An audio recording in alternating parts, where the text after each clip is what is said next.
Ahí, gracias, Juan Diego. Bueno, hoy vamos a ver cómo optimizar una red neuronal. Vieron la clase pasada con José, vieron algunas estrategias para regularizar las redes. El problema de optimización, cuando estaba mal condicionado, que es lo que sucede muchas veces. Y hoy lo que vamos a ver son distintas alternativas para optimizar esas funciones objetivo, esas funciones de costo, ¿tá? Con sus términos de regularización. ¿Tá? Vamos a ver distintas alternativas que se usan en redes profundas, que son variantes del método de descenso por gradiente que ya conocen. Se imaginarán por qué usamos descenso por gradiente, ¿no? Porque es lo menos costoso computacionalmente que podemos tener, básicamente. Entonces, vamos a introducir lo que es el descenso por gradiente estocástico, y después vamos a ver algunas variantes de ellas, de dos tipos, que responden a dos principios distintos. Y después vamos a mencionar algunos otros métodos que hoy en día, por cuestiones computacionales, no se pueden usar, que son los métodos de mayor orden, de segundo orden en particular. Entonces, a modo de repaso, la clase pasada con José vieron métodos de regularización. Uno de los métodos de regularización consistía en penalizar el vector de pesos, el conjunto de pesos. Y de esta manera lo que logramos es penalizar la complejidad del modelo. Lo que está detrás de esto, recuerden, es el principio de la navaja de Occam, ¿no? Que el modelo más simple, que explica los datos, o sea, ante varios modelos, que funcionan igualmente bien, digamos, el más simple es el que preferimos, porque es el que va a generalizar mejor. Pablo, Sí. está Diego en la puerta, o sea, tipo queriéndole entrar. Bueno, vamos a dejarlo entrar entonces. Cualquier cosa acá. Pará.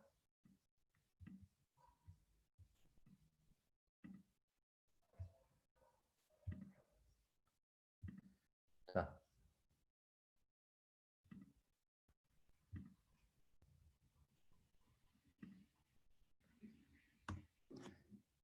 Les decía que vieron métodos de regularización, método de regularización de norma 2, ese es el que más se usa. Lo que produce es el efecto de achicar los pesos, y achicando los pesos, lo que hace es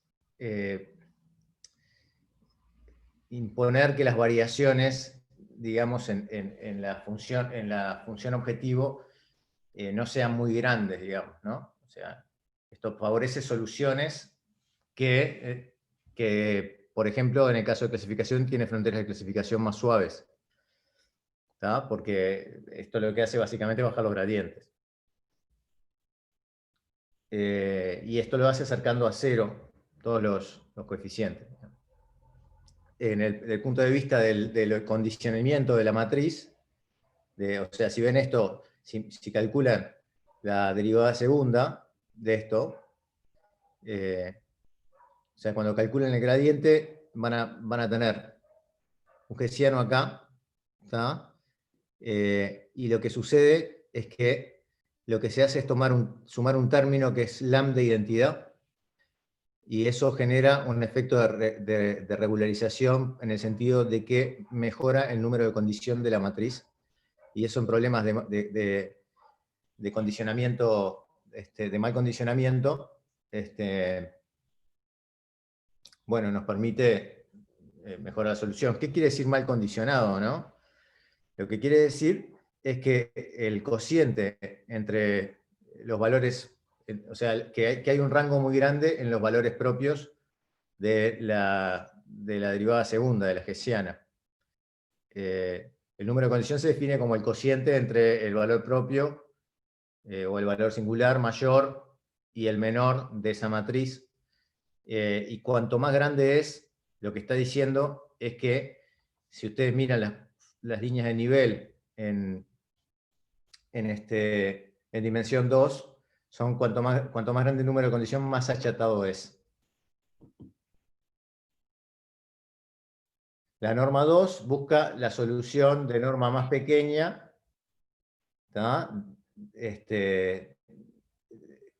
dentro de las soluciones posibles. Hay otra norma que se usa, que es la norma 1, que la norma 1, en realidad, lo que hace es, ustedes pueden ver esto, que achica los pesos, pero de una forma que si los pesos eran chicos, los vuelve todavía más, los lleva a cero, y si los pesos son grandes, los deja tal cual con una pequeña modificación. O sea, lo que sucede es que se produce esta umbralización acá, bueno, y acá ven la función esa de umbralización que genera la norma 1.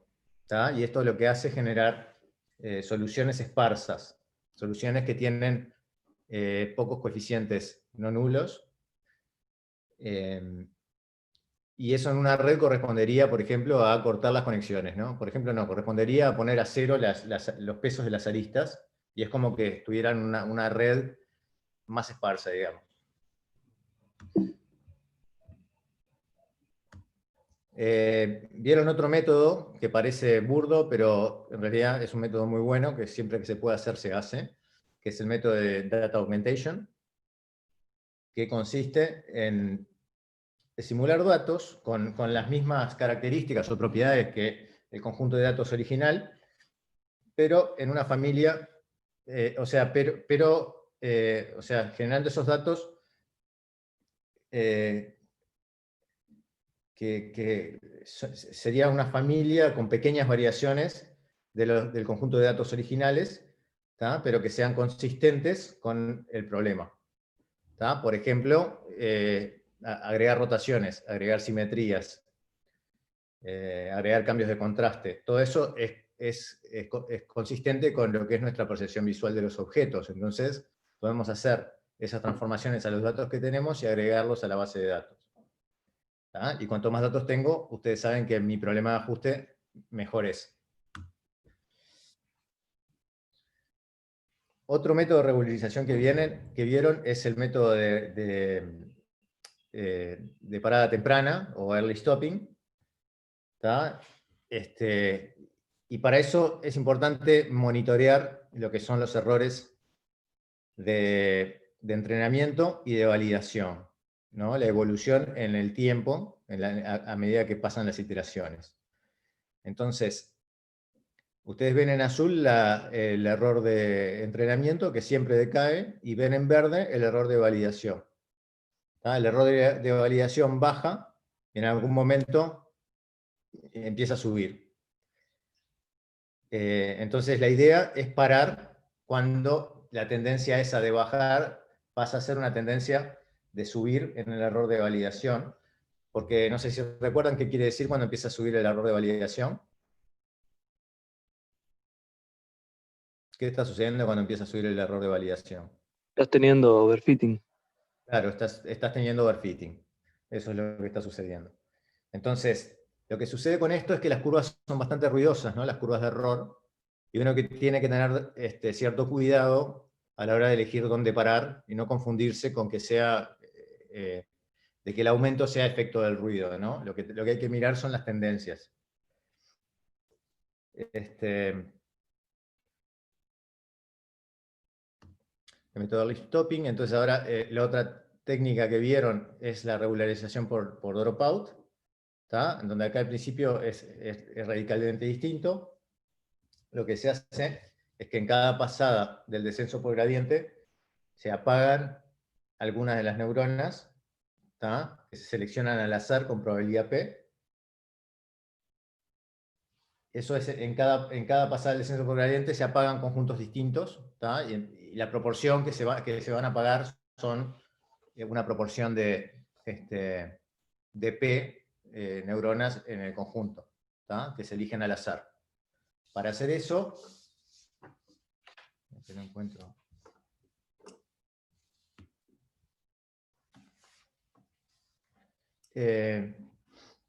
Entonces lo que van generando es un grafo en el cual muchas neuronas y sus conexiones correspondientes desaparecen y estamos forzando a que menos neuronas aprendan, o sea, ajusten. Estamos concentrándonos en el ajuste de una cantidad menor de neuronas.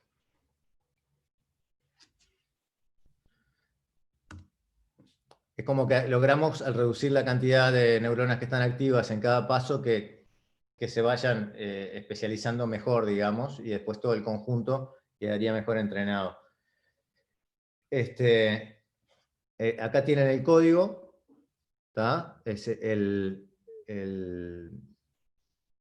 parámetro, tenemos un parámetro P, ¿tá? Que es la probabilidad de matar una neurona, o a veces puede ser, depende de cómo uno lo codifique, ¿no? Puede ser la probabilidad de achicar, o la probabilidad de matar una neurona, o la probabilidad de dejar viva una neurona, ¿no?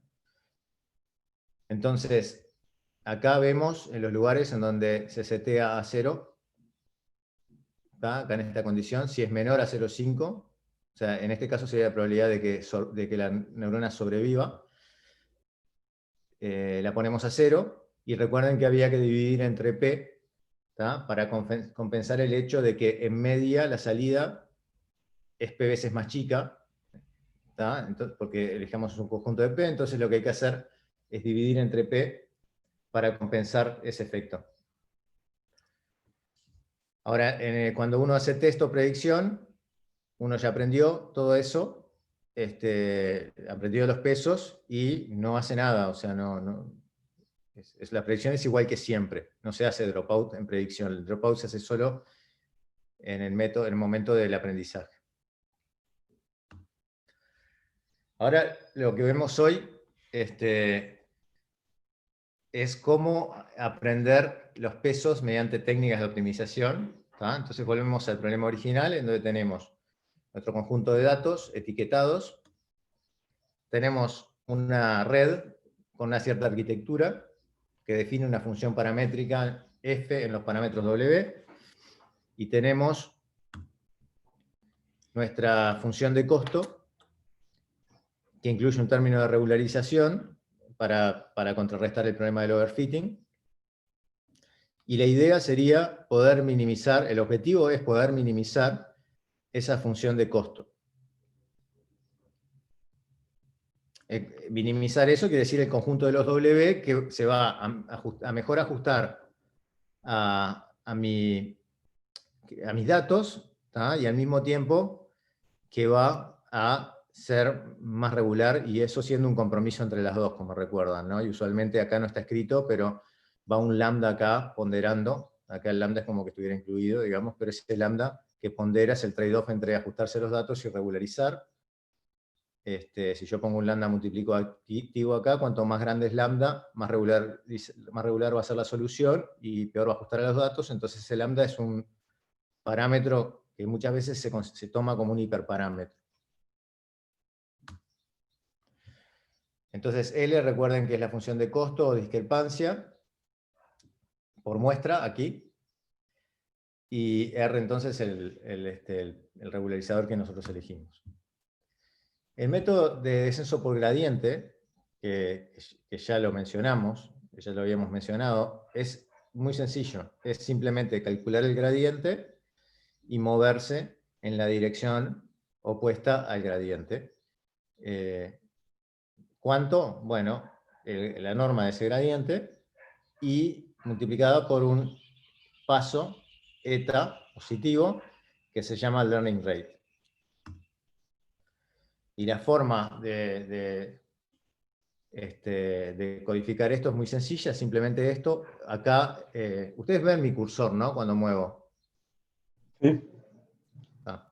acá la cosa se juega en el cálculo del gradiente que se hace por backpropagation y que muchos de que los frameworks para Deep Learning tienen entonces eso ya pronto. Ustedes en los obligatorios, los principios los tienen que hacer a mano, ¿no? La propagación hacia atrás. Entonces, bueno, ahora hablamos de condicionamiento, ¿no? Recuerden, mal condicionado es que el número de condiciones es grande y el número de condición es el cociente entre el valor propio más grande y el valor propio más chico de la matriz hessiana. ¿Ah? Número de condición grande quiere decir que estas líneas de nivel son como achatadas.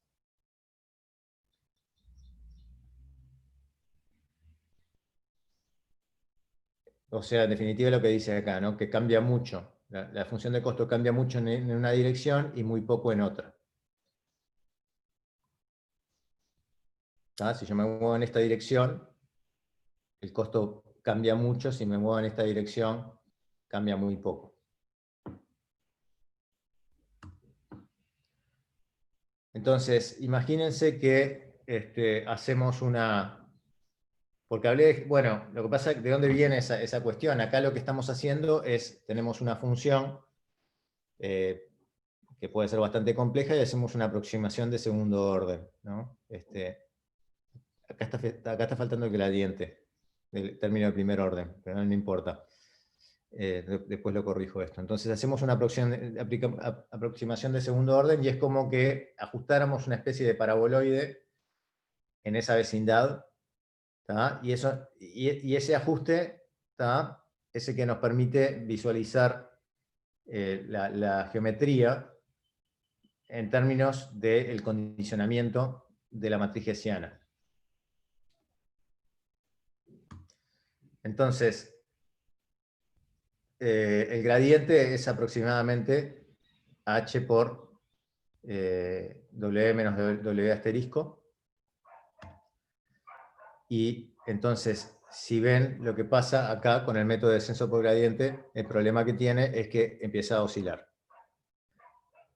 Esto sucede en la situación en la cual el paso es grande, ¿no?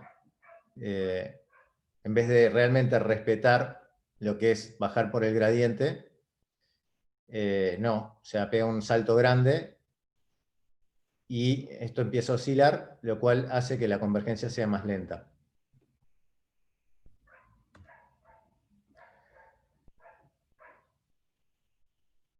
Entonces, básicamente, o sea, se oscila en la dirección de gradiente mayor y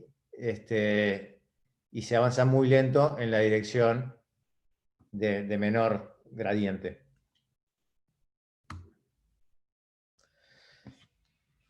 Entonces, lo que estamos, o sea, un poco el objetivo de esta clase es empezar a identificar problemas, las limitantes que tiene el método de descenso por gradiente e ir viendo cómo podemos hacer para solucionarlas.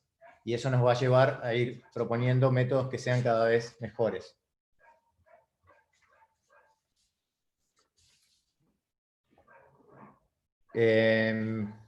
Un desafío, ¿no? Un problema grande que tienen los métodos de gradiente, como saben, es cuando tenemos mínimos locales y puntos silla.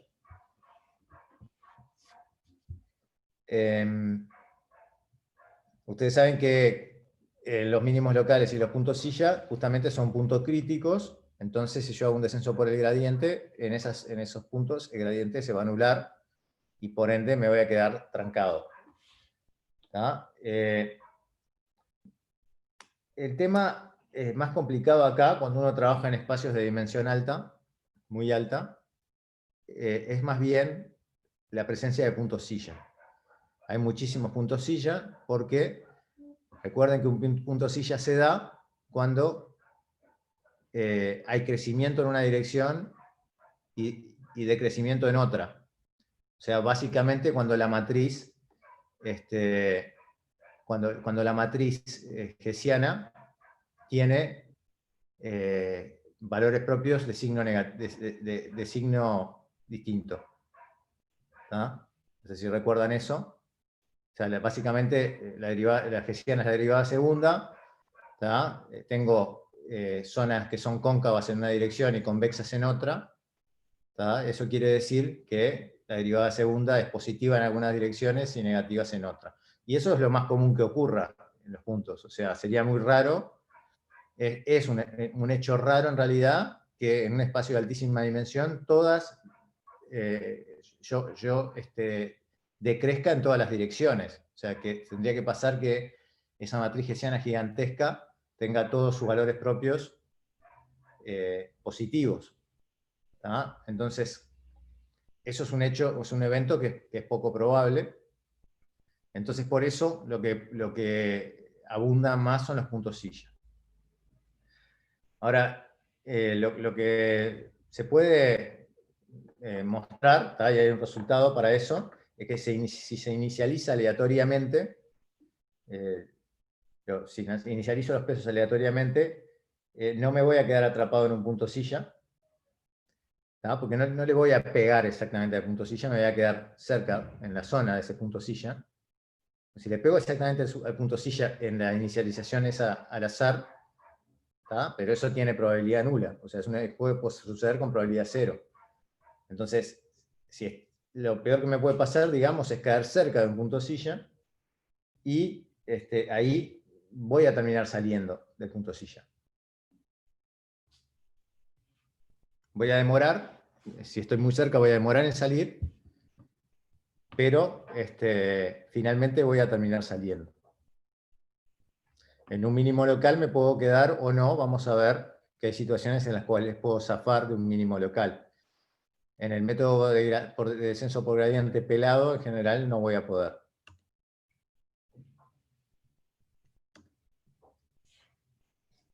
Bueno, esto es lo que acabamos de decir.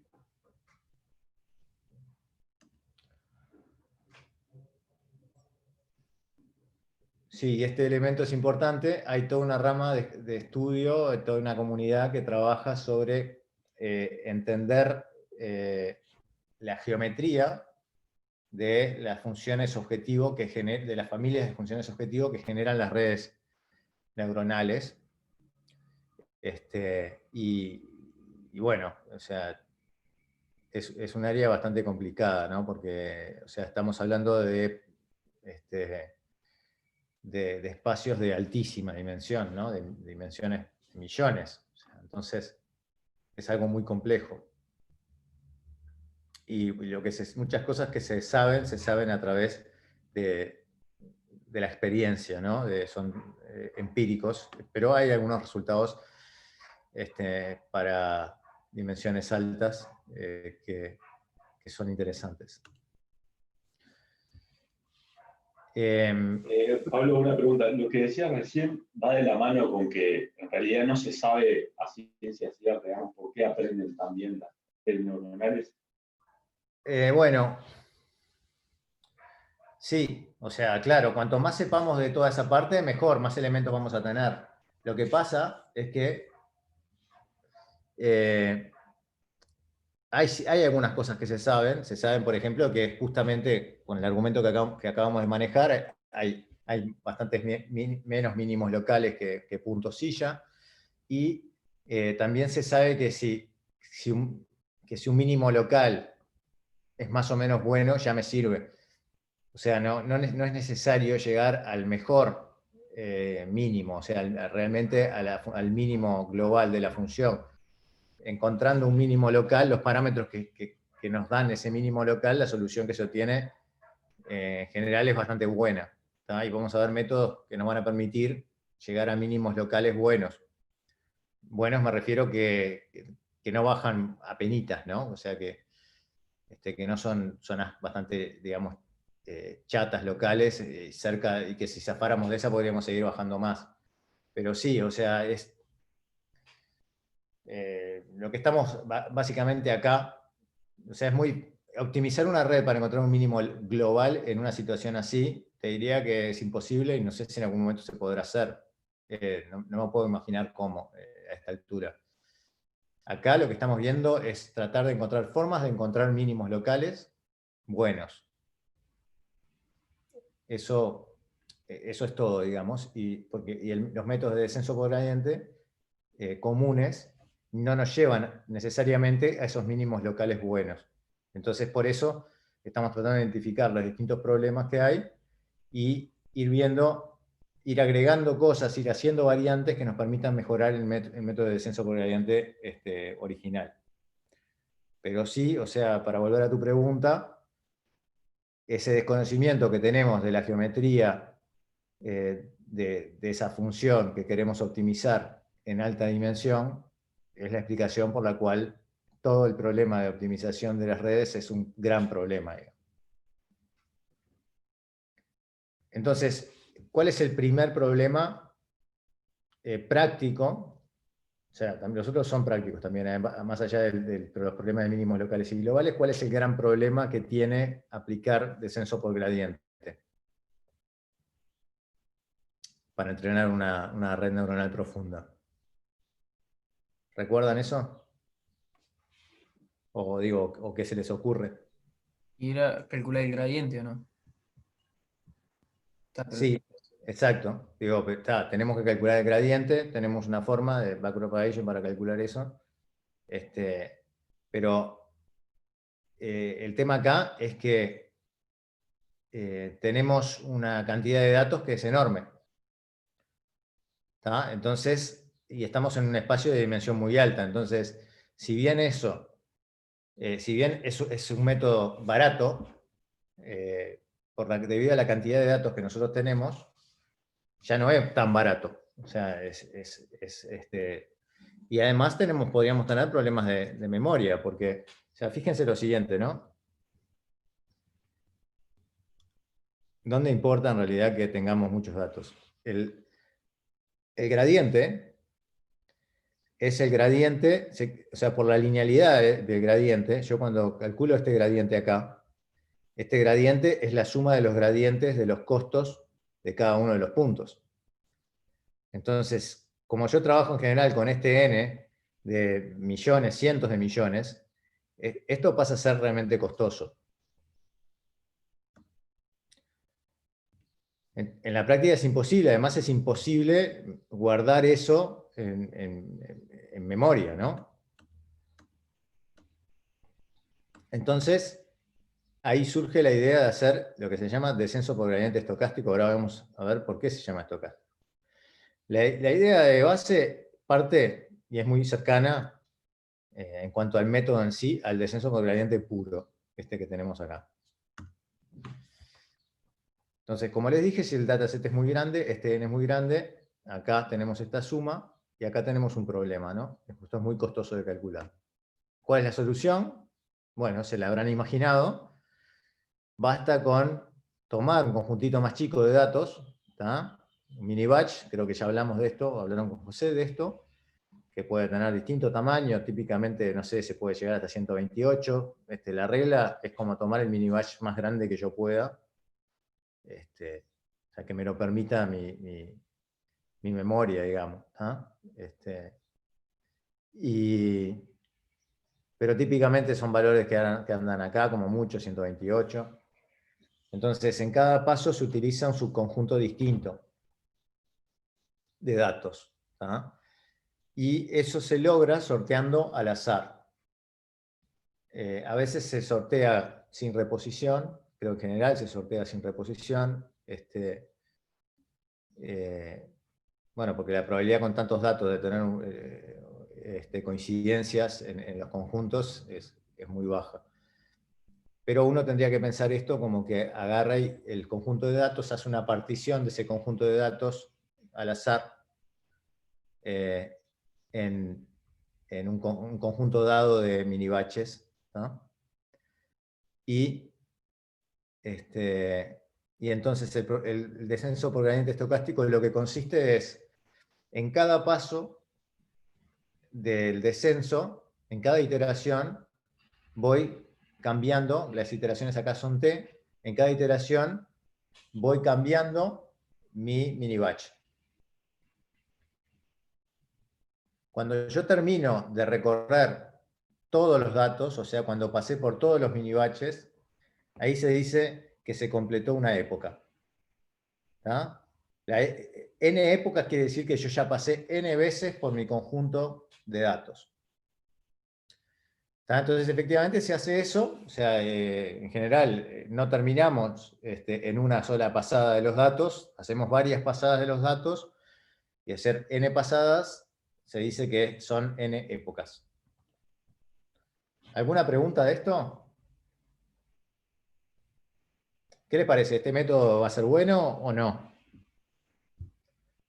A mí no me queda clara una cosa. La red Sí. está viendo en la entrada todos los datos, pero se usa el mini batch para hacer backpropagation y calcular el gradiente, o se le va pasando de a batch de datos a la entrada. No, se le va pasando de a base de datos, porque vos no podés tener en memoria además todo ese conjunto de datos, ¿no?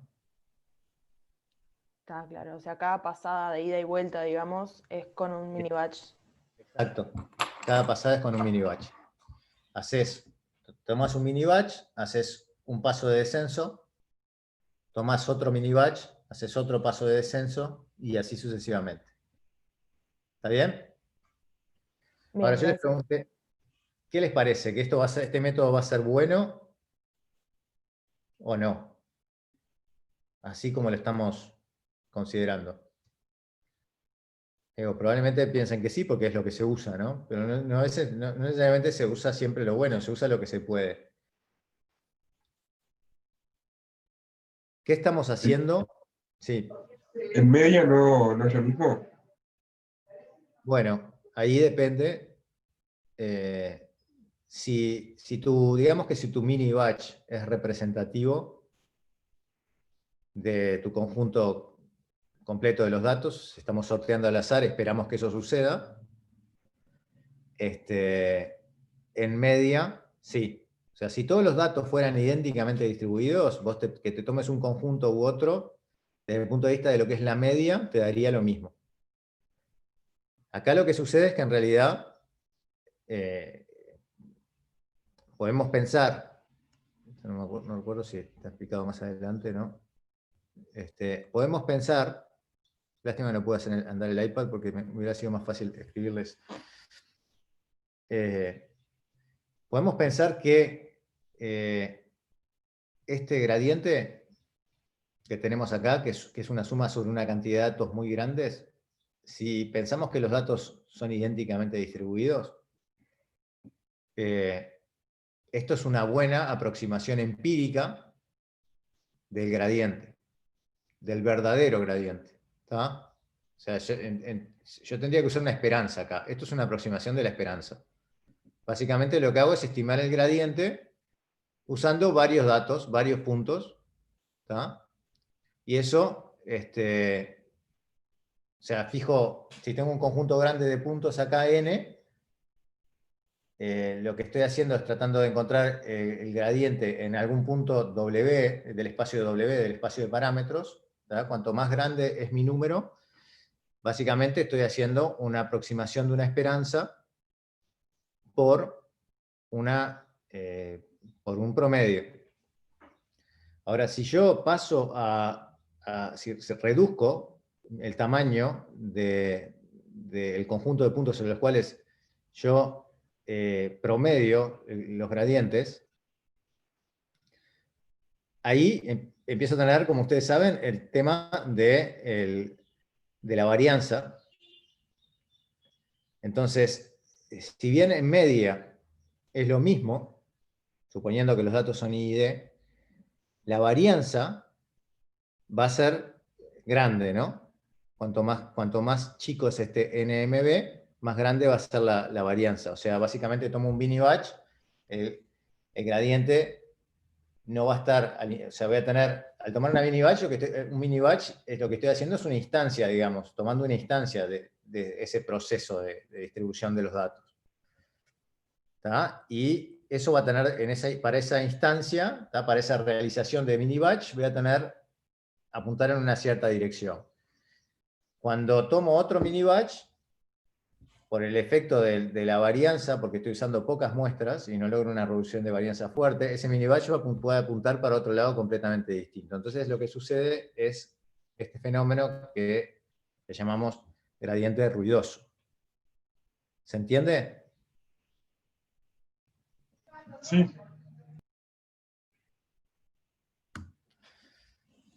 Ahora, de hecho, vamos a ver alguna trayectoria, van a ver el tema ese, ¿no? Entonces acá es muy sencillo el algoritmo. Fijamos un learning rate, el eta, que acá se llama epsilon, no necesariamente tiene que ser constante a lo largo de las iteraciones, puede ser, se pueden elegir determinadas políticas para ir cambiando el learning rate, típicamente el learning rate se va reduciendo, pero en este caso, que todavía no llegamos a analizar eso, pensemos que el learning rate es constante, epsilon, ¿tá? Que antes le llamábamos, digo, que es lo que le venimos llamando eta. Los parámetros acá se llaman teta, o sea, esto viene está del libro de Goodfellow, ¿está? Bueno, ustedes hacen el link. Entonces, inicializamos el conjunto de parámetros, típicamente se inicializan al azar y con valores chicos. Después esto lo vamos a ver en algún momento, todo el tema de la inicialización. Y lo que hacemos es que repetimos los pasos que serían sortear m ejemplos del conjunto de entrenamiento, con eso conformar el mini batch.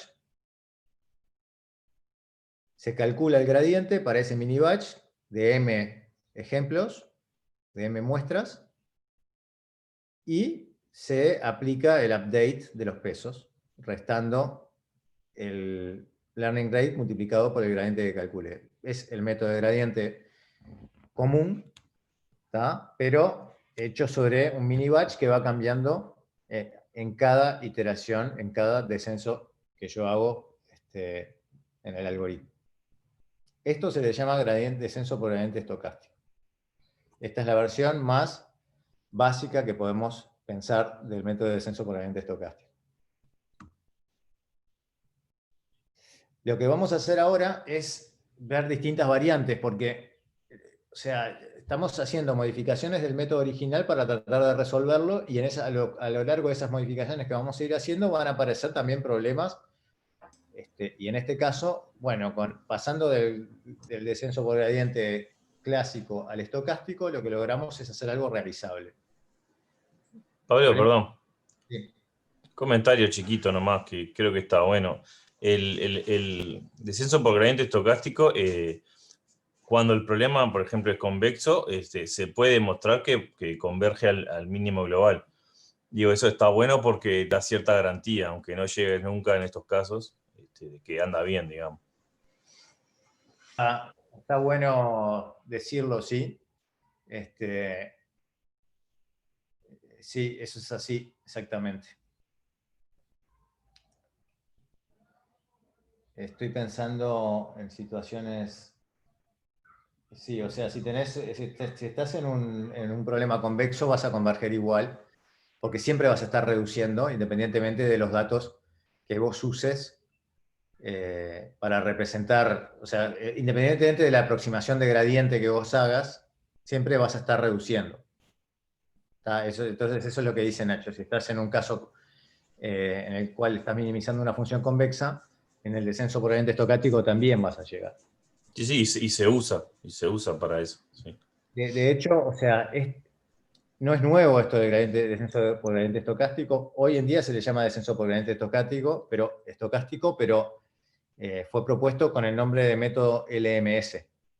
¿Tá? Quiere decir Least Mean Squares, que es un método que propuso Widrow, que aquellos que hicieron el curso de series temporales, conmigo, con José, con Sergio,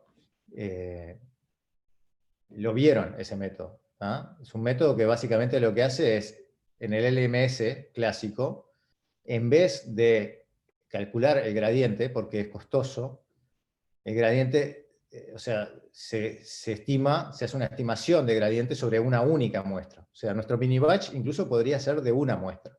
No hay nada que lo impida.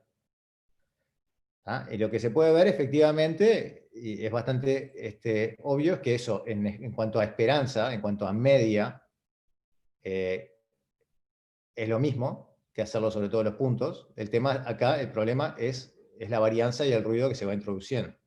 Entonces, opción mejor es aumentar el tamaño de mi mini batch. Con eso voy reduciendo ese ruido en la estimación del gradiente, pero tampoco lo puedo aumentar mucho porque ahí empiezo a tener problemas de complejidad.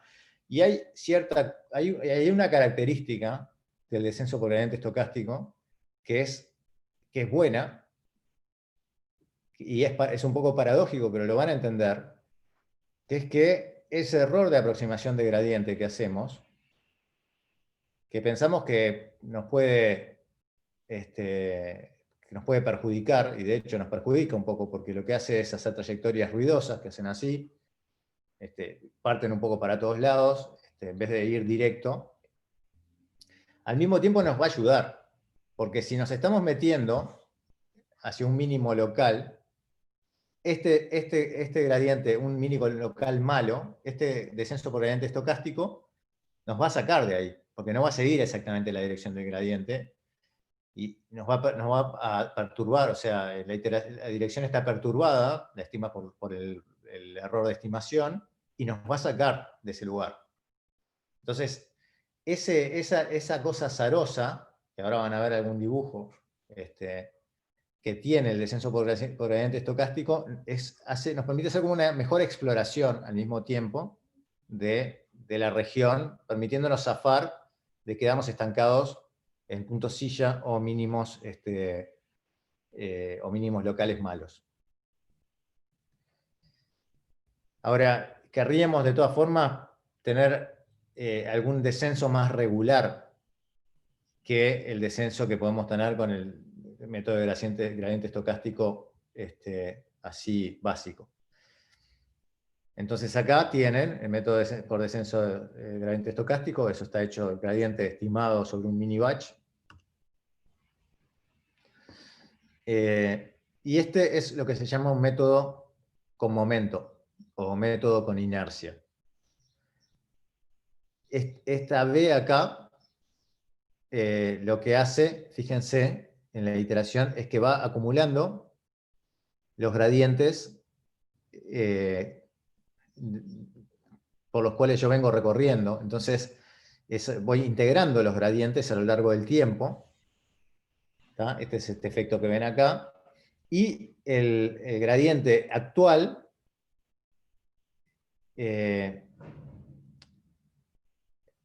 o sea, y se agrega el gradiente actual, o sea, siempre en las direcciones opuestas a gradientes, y este factor ρ juega el rol de un factor de memoria o factor de olvido. Si ρ es igual a 0, acá lo que tenemos es exactamente el método de descenso por gradiente clásico. Cuanto más se acerca ρ a 1, pensemos por ahora que ρ va entre 0 y 1, ¿no? Cuanto más se acerca ρ a 1, mayor es el peso de la historia que fueron tomando los gradientes a medida que yo me voy moviendo en la trayectoria. Entonces, esto lo que hace es introducir una cierta inercia en el descenso. Es un promedio, digamos, ponderado entre, o sea, eso le podemos llamar velocidad, ¿sí? Y gradiente.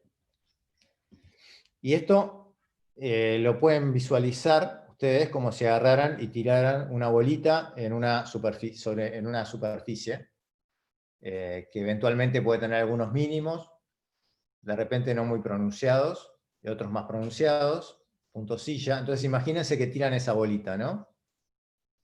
¿Qué va a pasar cuando llegue a un mínimo local no muy pronunciado?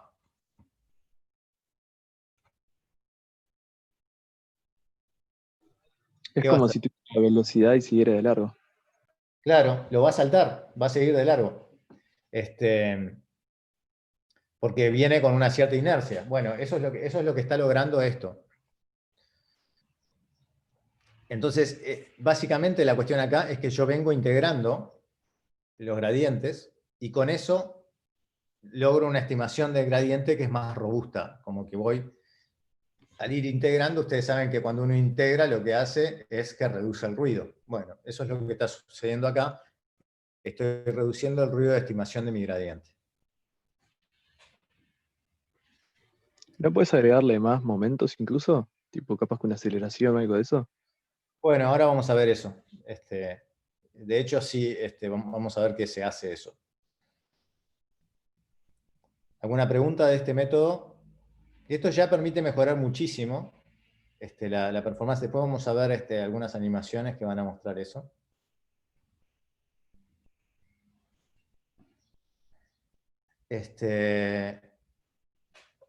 Y la velocidad, bueno, se inicializa a 0 y el resto del algoritmo es tal cual, ¿no? Entonces acá lo que ven es en rojo es el SGD con momento y en negro es el SGD, digamos, tradicional.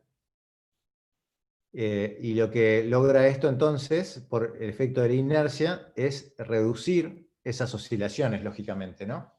Los saltos grandes esos que pegaba el descenso por gradiente, los va a ir reduciendo. Y eso nos va a permitir entonces converger más rápido. Si comparamos ahora lo que son los pasos del SGD convencional y del SGD con momento, si comparamos los largos de los pasos, en el SGD convencional el paso es eta por la norma de G. Eso es cuánto yo me muevo. G, en este caso, el gradiente, ¿no? En el SGD con momento, ese largo va a depender del histórico de los gradientes que yo fui, por los puntos W en los cuales yo fui pasando. Ah, hay una cosa, ¿no? Perdonen, que no dije. Acá estamos, hasta acá estamos llamando W, ¿no? A todo. Ahora, a partir de acá estoy usando como nomenclatura que X serían nuestros W. No, X no son los datos, estos X son los W, o sea, es la variable sobre la cual yo optimizo. O sea, imagínense que F es una función de, en este caso, en vez de ser de W, es de X. Nada, es una chotada, pero simplemente para tenerlos alerta del cambio de notación.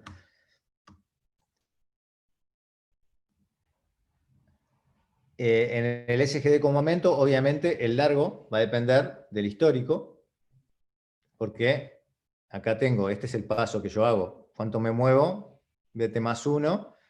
Depende no solamente del gradiente en el instante presente, sino depende del histórico.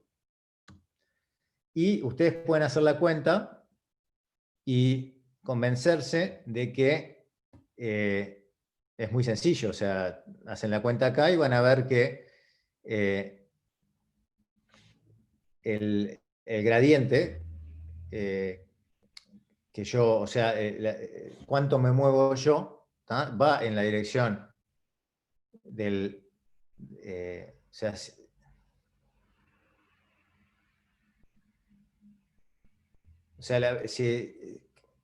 esto que estoy diciendo acá, la velocidad. Si los gradientes vienen siempre apuntando para el mismo lado, ¿tá? La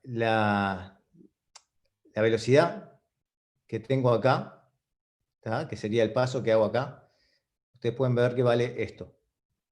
Entonces, efectivamente, cuando ρ está más cerca de 0, me muevo lo mismo que en el descenso por gradiente convencional. Ahora, cuando ρ se acerca a 1, este cociente se hace más chico, ¿tá? Y por lo tanto, esto es más grande. ¿Qué pasa si ρ es más grande que 1?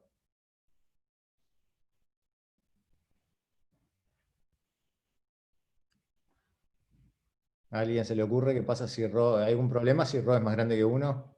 ¿Vas para el otro lado? No, en realidad no. En realidad este análisis no vale. Hay que mirarlo acá. Si mirás en esta ecuación, simplemente, o sea, le estás dando todavía más peso al histórico frente a lo que es el gradiente en el punto, pero eso es algo que en general no se hace, porque no tiene mucho sentido. O sea, esto iría muy lento, digamos. no estaríamos incorporando la información realmente local. O sea, tendría muy poco peso la información local frente a la información histórica. Entonces, típicamente ese RO se elige entre 0 y 1.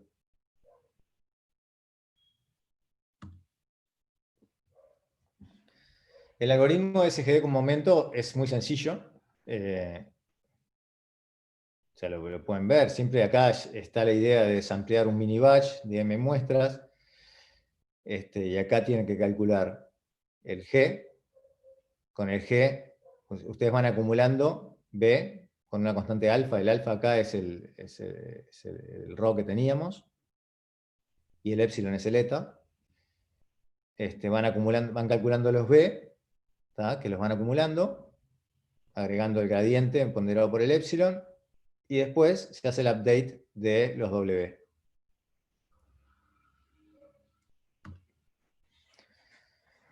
Hay otra versión de momento, de método de momento, que es el momento se llama método de momento de Nesterov,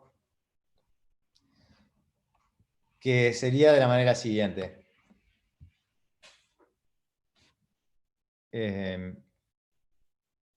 Bueno, a la derecha tienen el método de momento que vimos ahora, y a la izquierda el método de Nesterov. Acá el rendering está mal, no importa. Fíjense, ¿qué es lo que hace el método de Nesterov acá? Miren, Calcula el gradiente con el paso futuro, ¿no? exactamente, calcula el gradiente con el paso futuro. Es exactamente igual, ¿no?, a esto que tenemos acá, pero en lugar de evaluar en el punto en el que yo estoy, recuerden, ¿no?, estos son los Ws, los X son los Ws. En vez de evaluar en el vector de parámetros en el que yo estoy evaluando en el que estaría si siguiera con la inercia que yo venía.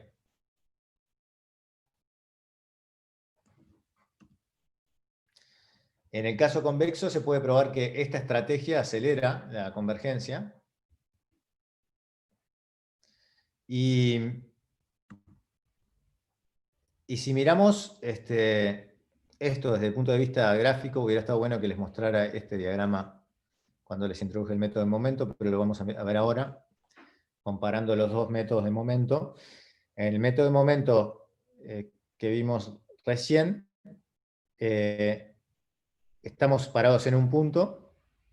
En ese punto, en este vector W, vector de parámetros, la superficie tiene un gradiente determinado,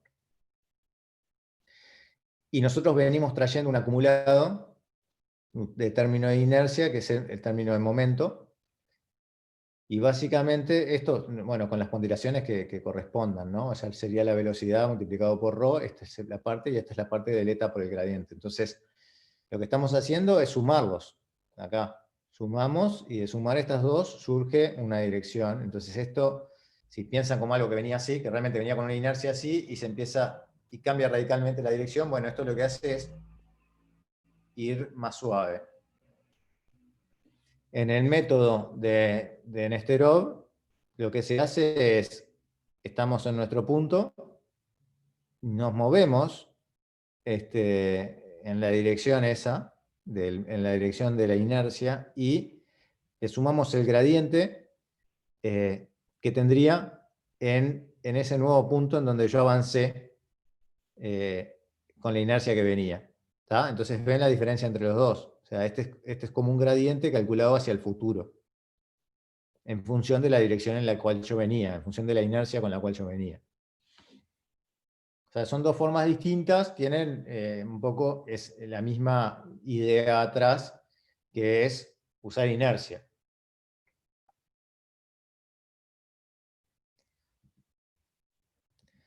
¿Qué problema tiene el método de Nesterov? ¿Qué problema le ven?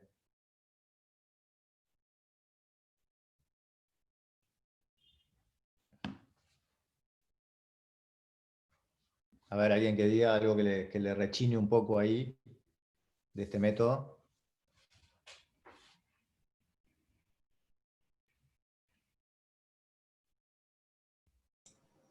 Es muy atrevido. Es muy atrevido, dice Nacho. ¿Qué quiere decir atrevido? A ver. Y que en un caso con mucho ruido se manda para adelante, es medio como... Sí, exacto. Exactamente. O sea, tenemos que calcular el gradiente en un punto que no tenemos, además.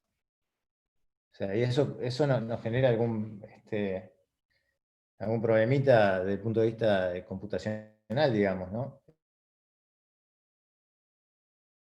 Calcular el backpropagation y ese tipo de cosas. Ahora vamos a ver que esto se puede resolver, pero antes de pasar a eso, me olvidé de mostrarles una animación. Buena.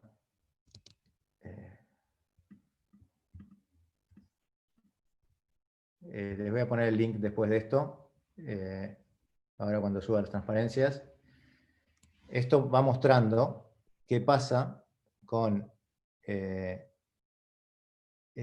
a medida que yo cambio mi paso, el ETA que sería, el learning rate. Fíjense, ¿no? Ahí como si el learning rate es muy grande, esto empieza, o sea, estoy acá, me moví en la dirección, ¿no?, perpendicular a las líneas de nivel, en la dirección opuesta al gradiente, me vengo para acá me pego otro salto grande, acá estoy porque de vuelta estoy en la dirección, ¿no?, perpendicular a las líneas de nivel. ¿Qué pasa si ahora aumento el momento? Bueno, eso no, ahí estoy en un caso muy patológico, pero este paso ya es muy grande. Vamos a estar por acá. Si yo aumento el momento,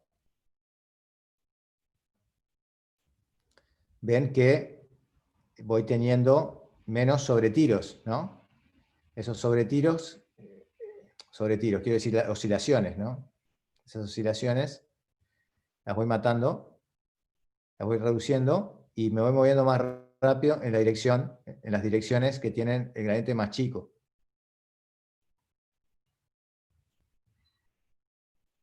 Hay oscilaciones, por supuesto, pero son menos, ¿cómo decir? Son más suaves esas oscilaciones, ven lo que pasa, ¿no? O sea, me permiten avanzar más en la dirección que tiene gradiente más chico. Acá podemos ver qué pasa si achicamos el paso. O sea, fíjense, achico el paso, bueno, me muevo más consistentemente con la geometría. Realmente es más un descenso por el gradiente de verdad, digamos, pero lleva mucho tiempo llegar, o sea, necesito muchísimos pasos para llegar a la solución. A medida que voy aumentando el paso, esto va teniendo un comportamiento un poco más caótico, pero llego en menos pasos. Y momento, ¿no? Ahí estoy usando, fíjense acá estoy usando un momento enorme, ¿no? Entonces, cuando uso un momento muy grande, lo que tengo es ese efecto de sobretiro, que es el que comentábamos cuando decíamos que tirábamos una bolita. Acá se ve bien. Fíjense que esto se viene al mínimo y se pasa del mínimo, se va para el otro lado y después vuelve. Es bien como que tiráramos una bolita en esta superficie. Como viene con una inercia, viene bajando, bajando, se pasa del mínimo y después vuelve.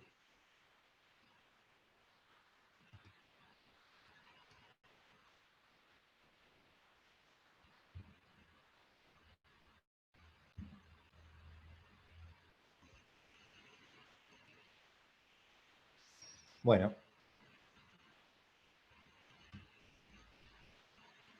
Entonces estos son nuestros dos enfoques. El problema es que tengo que calcular el gradiente en un punto que no tengo.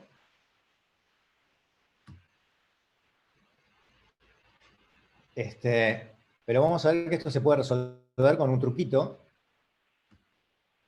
que se basa simplemente en parametrizar de otra forma estas ecuaciones. Entonces, si le llamamos x tilde sub t al xt, o sea, son nuestros vectores de peso, les recuerdo, xt más ρ por bt.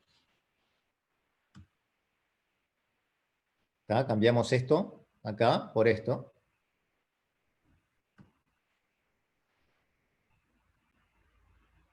Tenemos que x tilde de t más 1 es el x de t más ρ bt más 1. Y a su vez, x de t más 1 es x de t más b de t más 1. ¿Tá? O sea, esto sale de la forma que yo definí el x tilde t. X tilde t es xt más ρ bt. Entonces x tilde t más 1 es xt más 1 más ρ bt más 1. A su vez, xt más 1 es xt más bt más 1.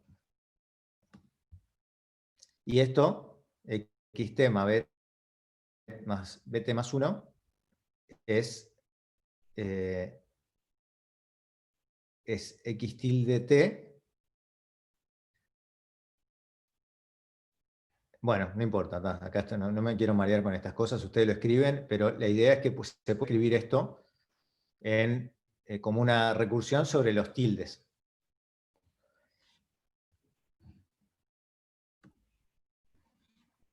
¿Tá? Y la ecuación de recursión queda de esta forma. Y ven que acá, entonces, las evaluaciones sobre los gradientes no tenemos ningún problema, simplemente parametrizamos distinto. Y ahí yo estoy trabajando en el punto corriente, que mi punto corriente de iteración ahora pasa a ser realmente ese punto adelantado. ¿Tá? Con eso resolvemos ese problemita computacional, digamos. Ahora, bueno, sí tenía un problema de fondo que decía Nacho, que es un poco lanzado, pero de todas formas, este método en Nesterov funciona muy bien. ¿Y qué es lo que hace? Fíjense este término. Si ahora piensan en los tildes, en los x, si piensan en los x tilde como los x, ¿no? Con respecto al método clásico de SGD con momento, o sea, no solamente estoy sumando un bt más 1, sino que estoy sumando este otro término, ρ bt más 1 menos bt. ¿Qué es lo que es este término que estoy sumando?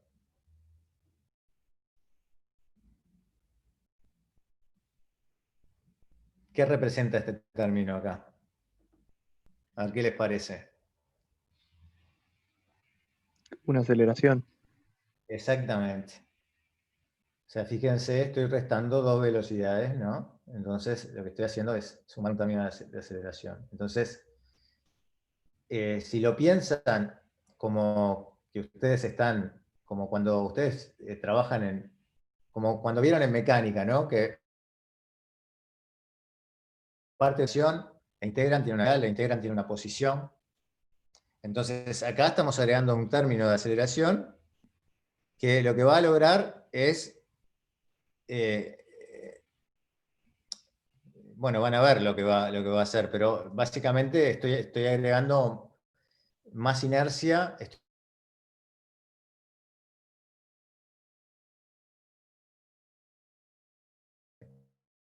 como el método menos local, digamos. Es como cuando ustedes calculan un gradiente por diferencia finita o diferencia centrada.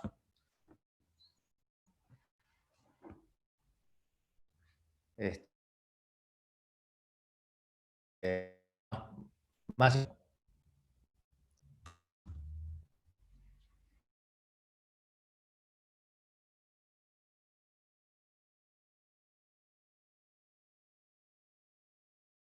tengo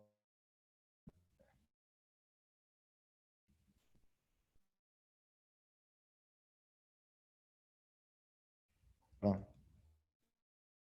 Lo que vimos hasta ahora son los métodos. Vamos a usar dos ideas acá que nos van a permitir mejorar el método de descenso por gradiente. Hasta ahora vimos dos sabores, digamos, de lo que sería el uso de la inercia para mejorar el comportamiento del descenso por gradiente estocástico, que aparecía con respecto al descenso por gradiente común, tenía el problema del ruido ese, de la estimación del gradiente. ¿tá? Recuerden que cuando ustedes calculan un gradiente, haciendo esa suma sobre todo el conjunto de datos, lo que están haciendo en realidad es una estimación, porque están censando con distintos datos cómo es el gradiente en un punto de la superficie. Cuanto más datos tengan, mejor va a ser esa estimación del gradiente, va a ser más verdadera, digamos. ¿Tá? Son medidas que estamos haciendo, no estamos haciendo siempre estimaciones del gradiente. Si yo tomo un mini batch más chico, esa estimación que estoy haciendo va a tener mayor varianza, ¿tá? Va a tener más ruido. Entonces, lo que hicimos con los métodos de inercia fue tratar de contrarrestar ese problema del ruido. Y es interesante ver, una cosa que no mencioné, es que justamente esa inercia, la dijimos en cierta forma, justamente esa inercia lo que va a hacer es permitirme zafar de los mismos locales no muy pronunciados, en los cuales yo no me quiero quedar, y zafar de los puntos silla. Y el método Nesterov es como que de aceleración.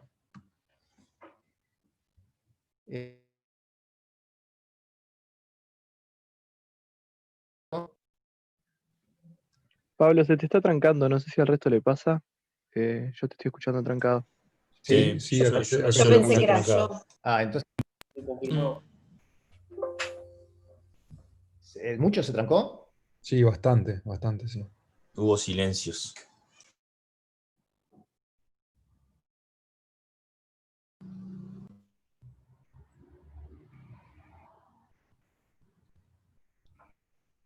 ¿Oyen? Sí, pero Ahí un cortado. poco. Más o menos, Hola. de a ratos. De a ratos. Apagá la cámara, Pablo. porque- Paramos 5 minutos. Ahora yo...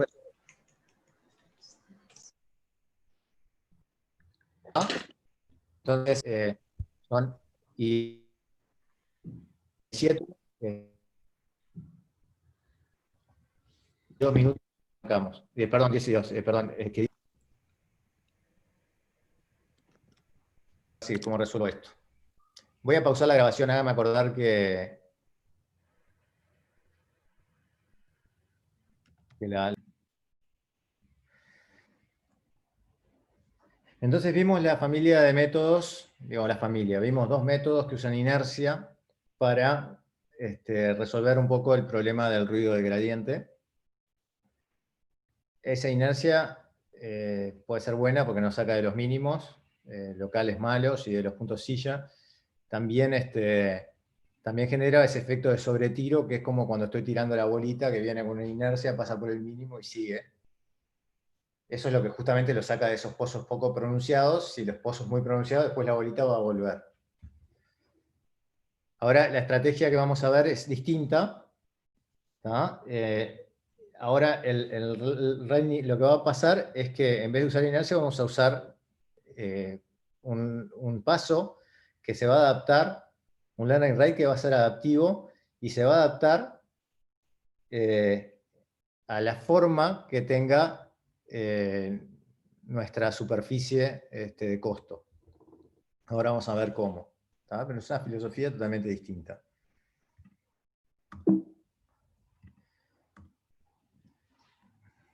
Este método que vamos a ver, el primer método que vamos a ver de este tipo, se llama ADAGRAD, por Adaptive Gradient, y lo que hace es lo siguiente. Define esta cantidad RT, que lo que hace es ir acumulando los gradientes al cuadrado por donde yo voy pasando. Este símbolo acá, lo que denota es el producto punto a punto. Esto sigue teniendo la misma dimensión del gradiente, es un vector, pero en donde en vez de tener, en los elementos de ese vector, en vez de tener el gradiente, tengo el gradiente al cuadrado. Es un vector que tiene, sus elementos son gradiente al cuadrado, es un producto elemento-elemento. Entonces, acá voy acumulando el histórico de los gradientes al cuadrado, y lo que hago es, en vez de moverme eta por el gradiente, afecto eso por un coeficiente que es inversamente proporcional a a la raíz de este coeficiente RT. Entonces, ¿qué efecto tiene esto? A ver qué les parece. ¿Qué estaría haciendo esto, no? Bueno, estamos rescalando el gradiente, ¿no? Pero lo rescalamos distinto en cada dirección, porque esto es un producto punto a punto. Y básicamente entonces, en las direcciones en donde el gradiente, ¿tá?, históricamente es más fuerte, más grande, yo achico. ¿Tá? Penalizo, este término reduce más que los otros, que donde el gradiente, en las direcciones donde el gradiente es chico.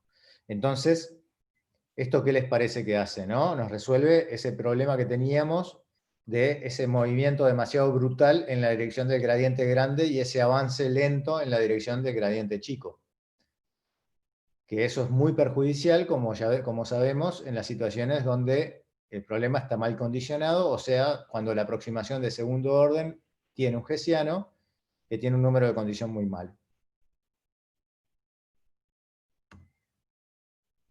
El código es muy sencillo, no tienen más que ir acumulando el producto punto a punto, elemento a elemento, perdón, del gradiente, y después dividir por la raíz cuadrada de esa acumulación de productos elemento a elemento del gradiente. Este término delta acá, como es usual, se agrega para evitar casos en los cuales esto sea muy chico y que esto explote.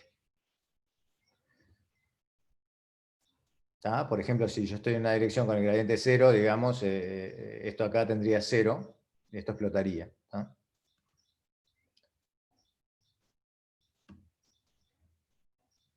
Bueno, ¿qué hace esto, no?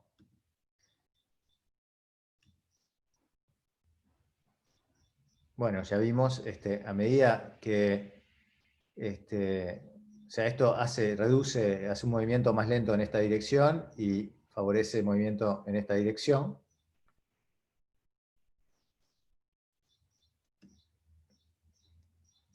Aquí me adelanté. Bueno, ¿qué problema tiene esto?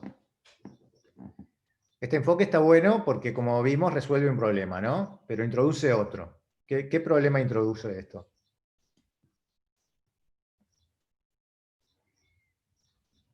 ¿Alguna idea? ¿No pierdes un poco la capacidad de escaparte de esos mínimos locales nocivos? Bueno, sí, porque tiene un enfoque distinto esto, ¿no? Eso sí. Pero eso no necesariamente... Que para mí pierde demasiado información sobre la geometría local del problema. Sí, sí, exacto. Es más, lo que va sucediendo es que cuando t es grande, esto sigue acumulando. Y llega un momento en el cual no le va a dar bola al gradiente. O sea, lo va a matar, digamos. Esto sigue acumulando, creciendo, creciendo. Llega un momento en que esto no va a avanzar o va a avanzar muy lento. ¿Cómo lo resolvemos eso? Pero ahí, por ejemplo, ¿no te convendría hacer algo similar, pero quedándote con los últimos 10 valores o 100 valores o lo que fuese el gradiente y como que vas actualizando ese histórico? Un descuento. Sí. Exacto. Esa es la solución a este problema, justamente. Básicamente es decir, bueno, yo lo reseteo. ¿Ah? Cada tanto reseteo esto, es un mecanismo posible, que sería, como decir, tomo una ventana, ¿no? Tomo solamente las n para atrás. El histórico de m para atrás, digamos, ¿no? La otra es que tenga como una memoria desvaneciente, ¿no? Exactamente. Y eso es, en realidad, eso es lo que se usa más, ¿no? Se utiliza un esquema, a ver si... Bueno, eso es lo que hace RMS-prop, ¿tá? Que ahora vamos a ver. Es simplemente la DAGRAD. Acá tiene el algoritmo de DAGRAD, no tiene, o sea, es exactamente lo que describimos. Acá pueden reconocer las fórmulas, lo miran ustedes después. Y RMS-prop resuelve entonces ese problema que tenía ADAGRAD agregando acá lo que sería un decay rate, ¿no? En vez de tener el gradiente al cuadrado,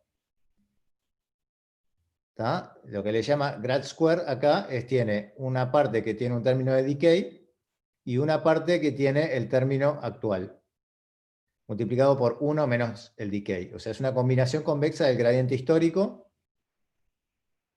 y del gradiente presente, ¿tá? O sea, si acá ponemos esto, el decay rate lo ponemos a 0, esto tenemos el ADA grad clásico. Si no lo ponemos a 0, lo que estamos haciendo es concentrarnos más en los últimos valores.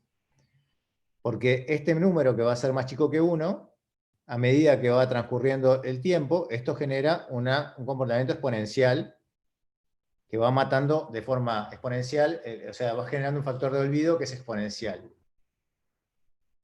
Entonces esto, en definitiva, es como una especie de momento, pero usando el cuadrado del gradiente, y no en el gradiente.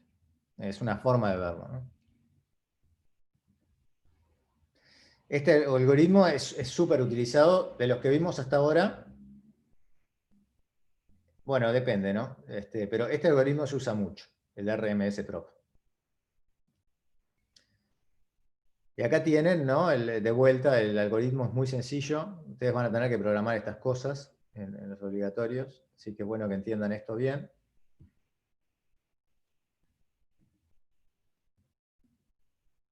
Bueno, y ahora llegamos al método que es el más popular de todos, el método que se usa más, que es ADAM, que quiere decir Adaptive Moments. Vimos recién dos técnicas, dos ideas distintas. Una sería la idea de usar inercia, la otra sería la idea de hacer learning rate adaptivos a la geometría. Y ADAM lo que hace es unir lo mejor de los dos mundos. Mantiene la inercia, o sea, que la dirección es igual al gradiente más la dirección previa, pero a su vez va haciendo eso que es tan interesante de los métodos de gradiente adaptivo, que es que va frenando las componentes, ¿tá? Para evitar que las direcciones de gradiente muy grande se lleven todo por delante. Entonces, uniendo esas dos ideas, surge el método ADAM, ¿tá? En el 2015, que este es el método que más se usa por lejos. Entonces, lo que hace esto es, usa dos vectores, ¿no? Uno que se llama primer momento, otro que se llama segundo momento.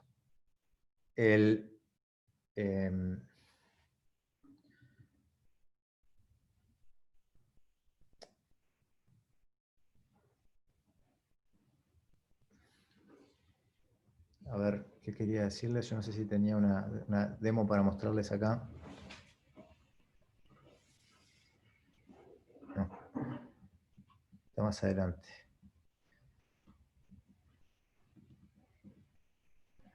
Bueno, entonces usa dos vectores, ¿no? Uno que es en la dirección en la cual me voy a mover, que es lo que sería el primer momento, y el otro vector lo que lleva cuenta es de cuánto me voy a mover en las distintas direcciones. ¿Tá? Que eso sería el segundo momento.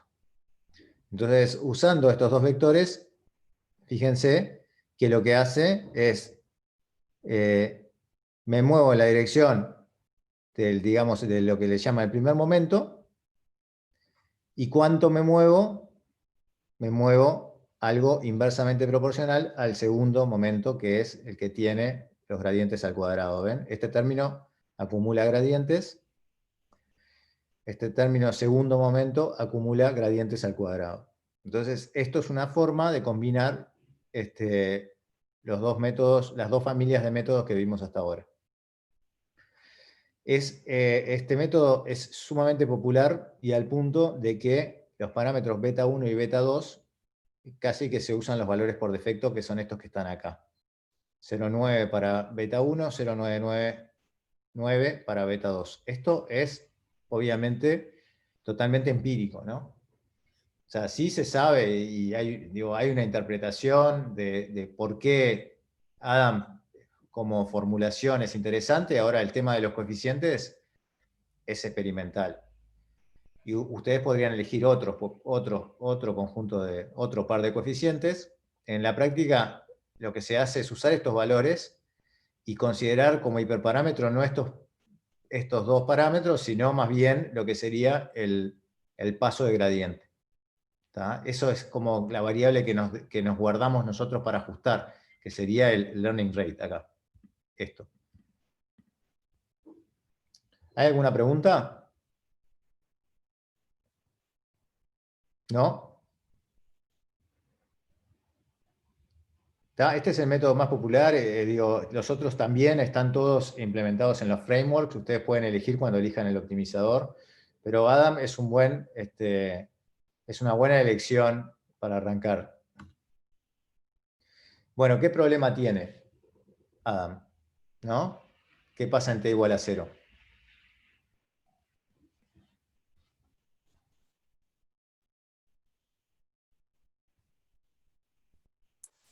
Lo inicializan 0. Bueno, cuando t igual a 0, yo me voy a mover mucho para cualquier lado. ¿No? Porque este segundo momento acá no tiene... Fíjense que estamos inicializando en 0. Exacto, ese es el tema, ¿no? Entonces esto al principio realmente se mueve para cualquier lado. Y eso se puede resolver muy fácilmente. Esto es lo que decía, ¿no? Cuando empieza esto, inicializando en 0, que sería como la inicialización más natural, digamos, porque estamos haciendo un acumulador, ese paso es muy grande y esto salta para cualquier lado.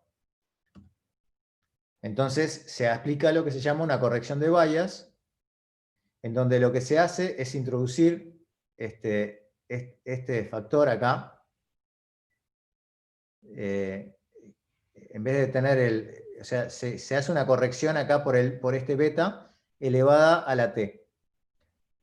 Y t es el número de iteración, ¿tá? Acá. Entonces, lo que sucede es que esta corrección solamente tiene efecto para los t chicos, porque estos betas son menores a 1, están entre 0 y 1. Entonces, a medida que van transcurriendo las iteraciones, este efecto desaparece y tenemos nuestro método clásico. No, estoy trabajando. Ojo que se te está empezando a cortar de vuelta, Pablo. ¿En serio? Sí. Conectado Puedo. y todo. ¿Ahí? Recién tuvo un cortecito, ahora está bien, pero hubo un corte ahí. Ah.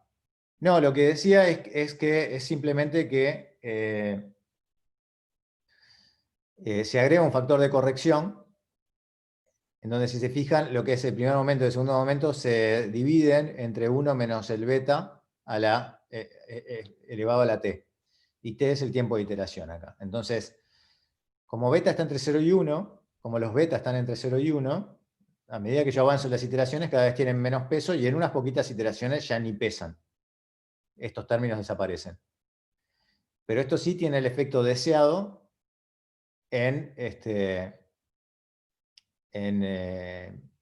al comienzo. ¿Tá?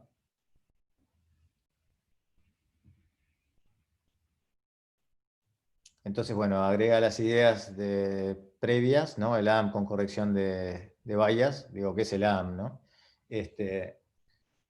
Del tema de la corrección del gradiente adaptativo que tenía RMSProp y del momento, ¿tá? Y corregimos estos sesgos en función del tiempo y con eso tenemos nuestro método, el método, digamos, más popular. En la práctica, ¿no? Estos son los valores que se usan. Y, bueno, ahí ya lo teníamos por acá, ¿no?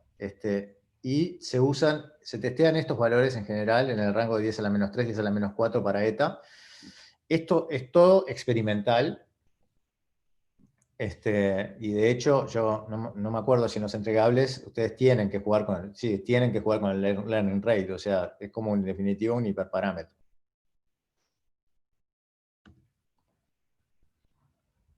Y es un muy buen método porque funciona bien, se puede aplicar casi que caja negra, ¿no? Así, out of the box.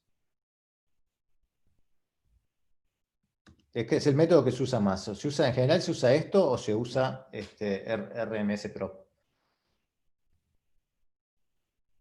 Así que está, sugerencia, usarlo por defecto. El algoritmo, los dejo para que ustedes lo lean, al punto acá que tiene, si se fijan en la primera línea, este es el libro de Goodfellow, Bengio y Bengio, primera línea, sugieren poner el paso a 0,01, ¿no? Los exponencial decays, acá los betas que acá se llaman ρ, bueno, y así pueden leer esto, es exactamente lo que explicamos. Bueno, acá tenemos una animación que compara los distintos métodos que vimos. Hay alguno acá que no vimos, a delta, que no sé cuál es, SGD, momento, momento de Nesterov, Adagrad, RMS Prop.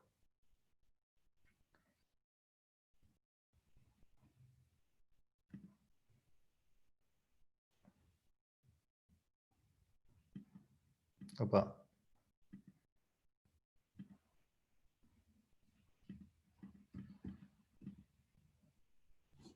Esto no están dando.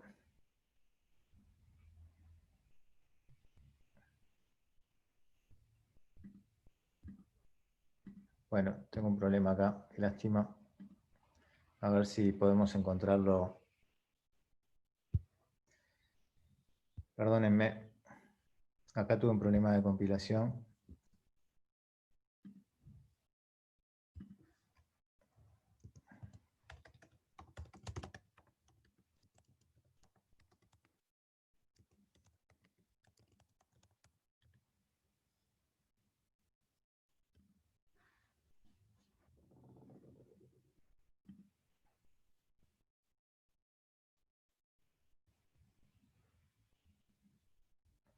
Bueno, acá lo van viendo, ¿no? Esta es la animación que les quería mostrar en otro tipo de superficie, pero acá ven el descenso por gradiente estocástico va en rojo, ven que demora más, ¿tá? Pega sus oscilaciones.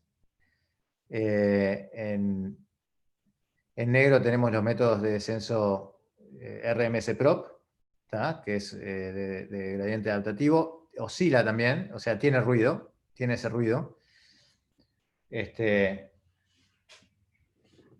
Y lo que ven es las características de los métodos con inercia, el momento y el Nesterov. Fíjense que hacen una trayectoria mucho más suave, es bien como tirar una bolita por esta superficie. Se pasan y vuelven, ¿tá?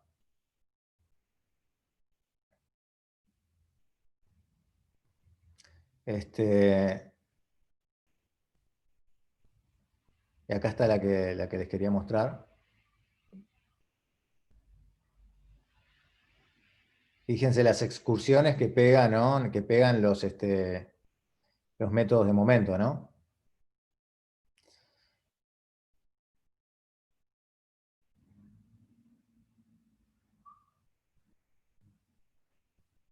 Bueno, en fin. Estos son superficies muy sencillas, ¿no? Pero les permite por lo menos hacerse una idea de cómo funciona. Voy a arreglar ese link, que tuve un problema con la compilación ahí, me parece. Cambié algo a último momento. Y, vamos al preview.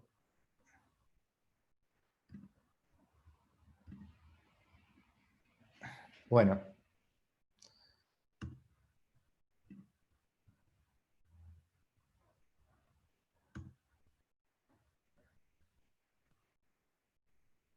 A ver si esta funciona. Supongo que no va a funcionar tampoco. A ver si está acá. Acá, sí. Bien. Esto es, fíjense, lo que sucede en un punto silla, ¿no? Ven que todos terminan saliendo. Pero hay unos que salen más rápido que otros, ¿no? Y ahí ven en el método en el verde y el violeta, son los que están demorando más en salir. Porque justamente se quedan trancados en la dirección esa de crecimiento, de decrecimiento, de mayor decrecimiento, quedan oscilando ahí, ¿tá? Pero después la inercia los termina, la inercia perturbada los termina sacando. Ahí si se fijan, la bolita verde y la violeta, la magenta, están como moviéndose bien como cuando uno tira una bolita, exactamente en esa dirección, ¿no? Porque si se perturba un poquito ya se escapan y es lo que sucede en un momento. Entonces ¿Ahí ahí el está SGD no sale nunca del punto silla? Se trancó un segundo, ¿no? ¿Qué cosa? ¿Se trancó la El- grabación, decís? ¿Me No, digo, oyen? el punto rojo queda estancado en el punto silla. Bueno, en realidad esto debería salir en mucho más tiempo, digamos. ¿Tá? Porque en algún momento la dirección de gradiente debería estar perturbada. Porque esto eventualmente va a salir. ¿Tá? Pasa que, bueno, andás a ver que podemos demorar mucho en que esto salga. Pero ahí saldría por el efecto mismo de usar mini baches y que te queda Exacto. ruidoso y está, Sí, por eso ahí decís. de vuelta, ahí lo que nos salva es el ruido. Les voy a pasar esta. Nos salva el ruido, digo, en un gradiente exacto no sale de ahí, se queda. Nos salva la mala estimación del gradiente. Claro, o sea, va a cambiar esa superficie, entonces Claro, eventualmente va a vas a corregir. cambiar el mini batch y en algún momento tu estimación del gradiente va a ser mala, lo suficientemente mala como para sacarte del punto silla.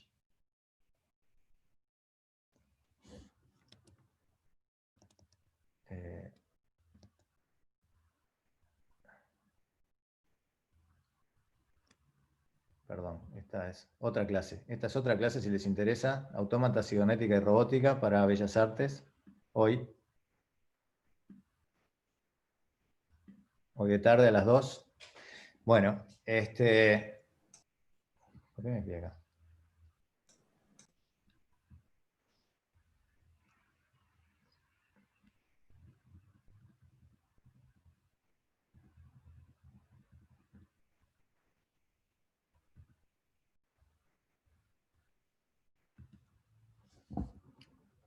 Bueno, ahora pasamos a la última cuestión acá, que es el learning rate. ¿Tá? No hablamos de cómo elegir el learning rate. Bueno, este es realmente uno de los parámetros más importantes, ¿no? Bueno, ¿qué sucede acá? En este comportamiento, vieron que esto empezó a bajar, el costo empezó a bajar. Estas son las épocas, ¿no? Acuérdense que se cuenta en épocas, cada época es un pasaje a través de todos los datos. Bueno, venía bajando y de repente se disparó, se fue. Bueno, acá lo que pasó es que nos escapamos del mínimo, nos morfamos del mínimo porque el paso era demasiado grande. Acá en la curva esta pueden pasar dos cosas. A ver, ¿cuáles son las situaciones que les parece que podrían estar pasando acá?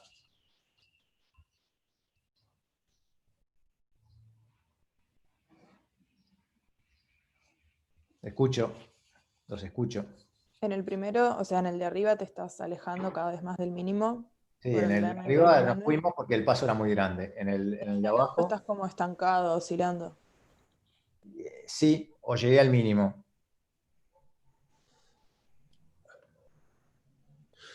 Eso es sobre el conjunto de entrenamiento, ¿no? Es el 2. Sí. Sí, tiene pinta que estás en un lugar medio fijo, ¿no?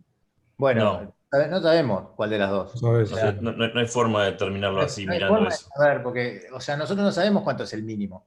No sabemos si podemos bajar más. Acá no sabemos si en realidad estamos oscilando o si alcanzamos un mínimo. Y no hay vuelta, no hay forma. Entonces acá hay que probar. Podés mirar el gradiente también, la magnitud del gradiente. También puedes mirar la magnitud del gradiente. Sí. Si la magnitud del gradiente no es suficientemente chica, es que está saltando. Pero mirando el loss no hay forma de saberlo, ¿no? En este otro ejemplo, claramente el learning rate es muy bajo. O sea, demora mucho, es muy chico, demora mucho en bajar.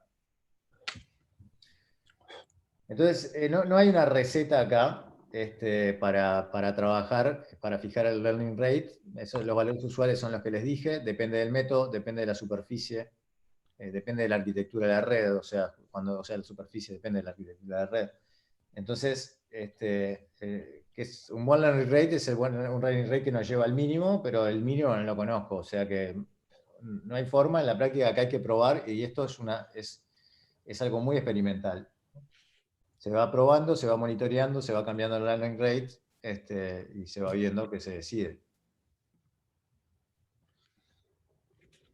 Es un buen learning rate, pero bueno, lo sé porque vi qué pasó con nosotros, ¿no?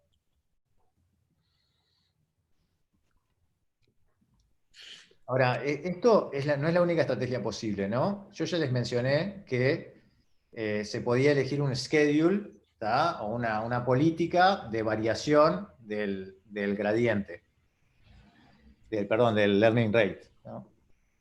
Entonces, muchas veces lo que se hace es hacer bajar el learning rate. Empezar con el learning rate muy alto, quiere decir estoy lejos de la solución, me puedo mover rápido, y a medida que va transcurriendo la iteración, empiezo a bajarlo para que no se me escape un mínimo bueno.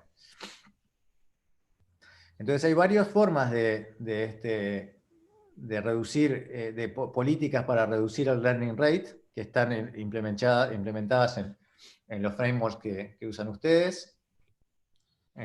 Os dejo que las miren,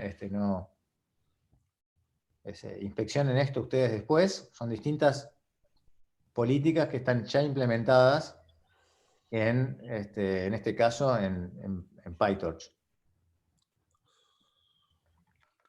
Esta es otra, o sea, ven, se llaman scheduler y son de distinto tipo, lambda LR, step LR. Algunas consisten en poner, como ven acá, un factor que va evolucionando a lo largo de las épocas, y entonces esto, a medida que pasan las épocas, este factor se va reduciendo y de esa forma vamos reduciendo el paso. Estos otros tienen políticas del tipo, entre tal y tal época, fija un learning rate si estoy en las 30 primeras épocas, learning rate de 0,05, en las 30 siguientes 0,05 y así sucesivamente.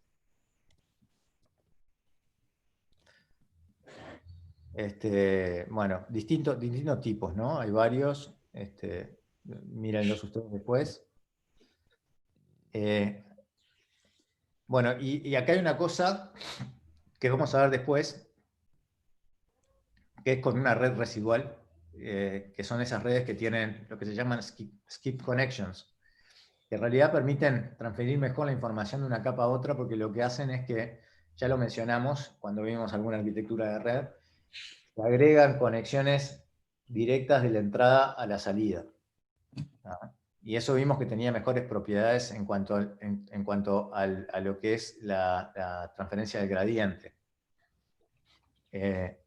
Bueno, esto es un ejemplo con la red ResNet de una política de decay del learning rate.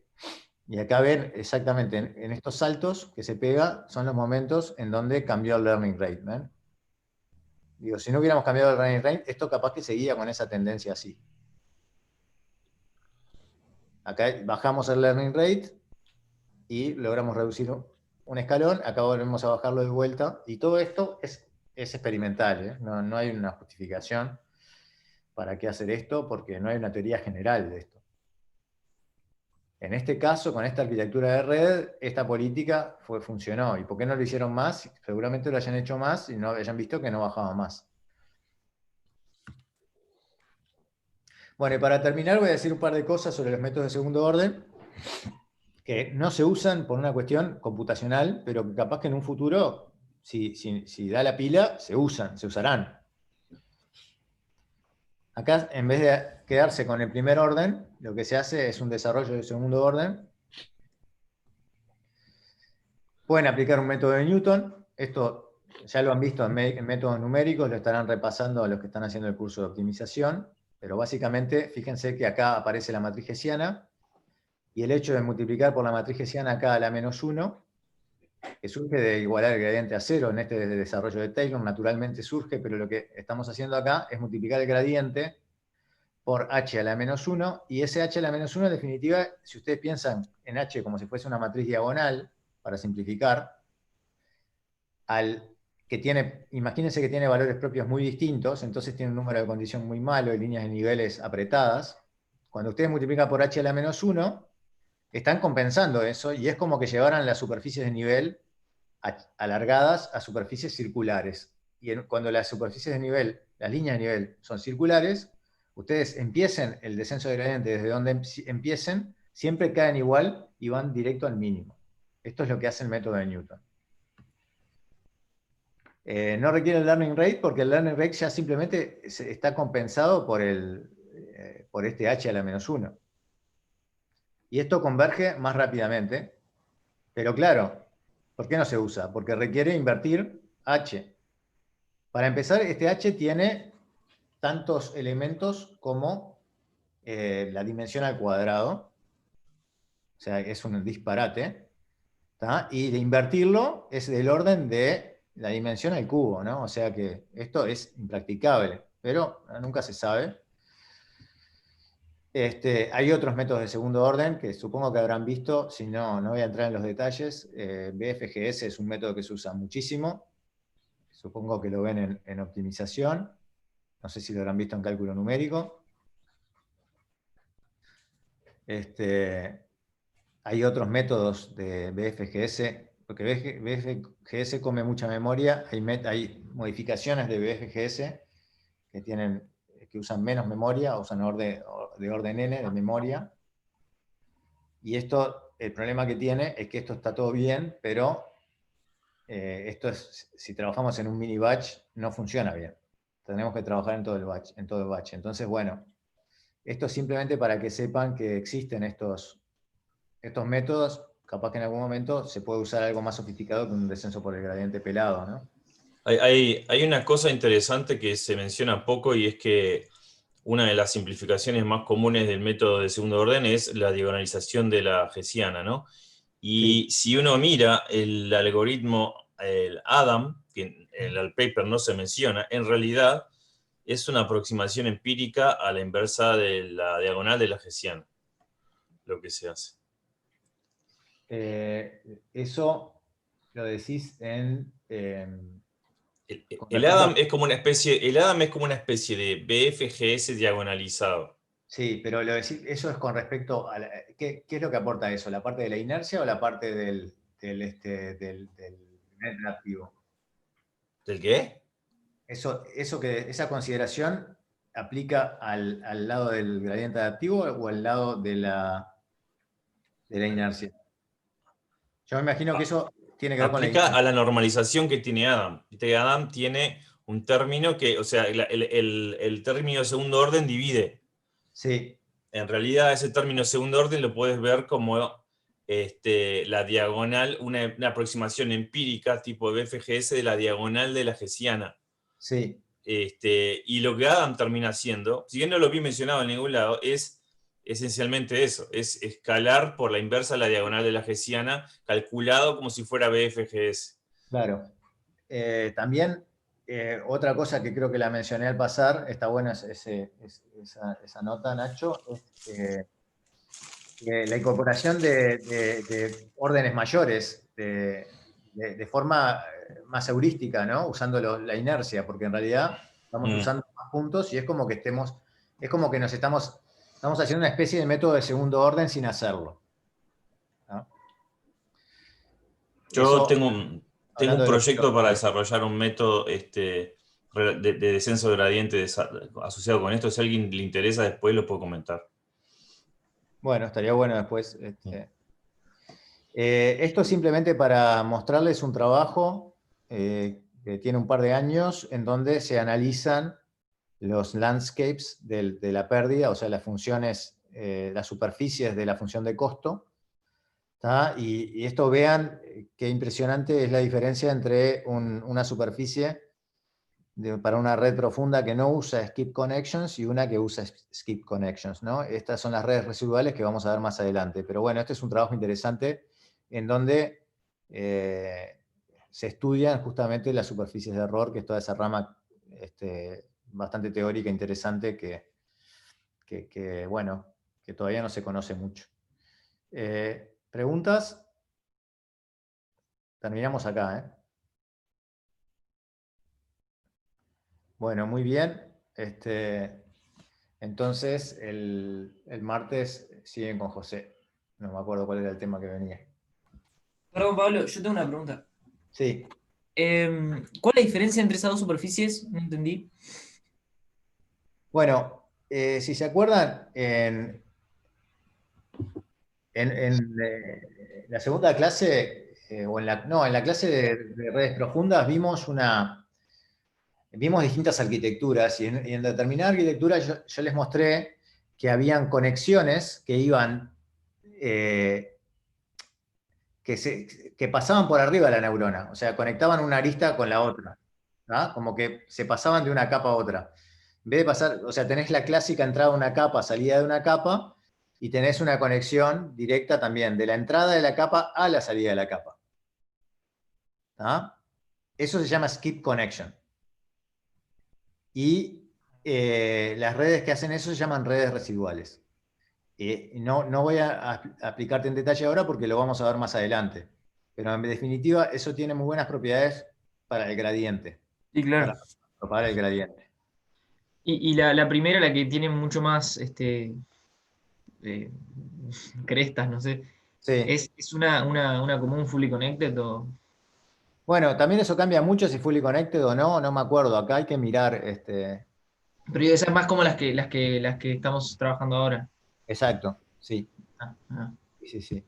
No sé si esta es fully connected o convolucional. Bueno, está, pero digo, de las dos que vimos hasta ahora. Sí.